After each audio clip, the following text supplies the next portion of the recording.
6,098 కోట్లు రైతుల ఖాతాలో జమ.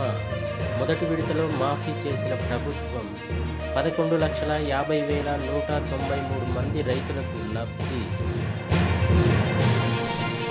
23 నుంచి అసెంబ్లీ సమావేశాలు, 24న శాసనమండలి సమావేశాలు, 25న బడ్జెట్ నోటిఫికేషన్ జారీ చేసిన గవర్నర్.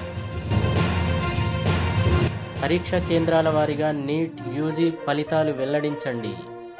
ఎన్టీఏను ఆదేశించిన సుప్రీంకోర్టు. విద్యార్థుల గుర్తింపు బయటపడకుండా రేపటిలోగా నగరాల వారీగాను ప్రకటించండి. ఘోర రైలు ప్రమాదం, 3 మృతి, 25 మందికి పైగా గాయాలు. ఉత్తరప్రదేశ్లో ఘటన. నేడు 317 జీవో అంశాలపై కేబినెట్ సబ్ కమిటీ భేటీ. 2008 డిఎస్సి బాధితులకు జాబ్స్, విధి విధానాలను ఖరారు చేసే ఛాన్స్. ఉద్యోగుల అభ్యర్థనలపై ప్రధాన చర్చ.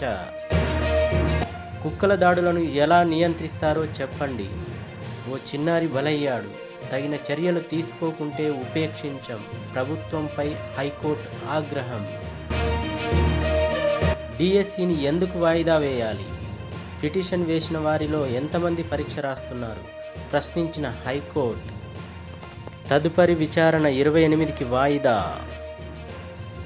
గ్రూప్ 2 వాయిదా యోచనలో ప్రభుత్వం.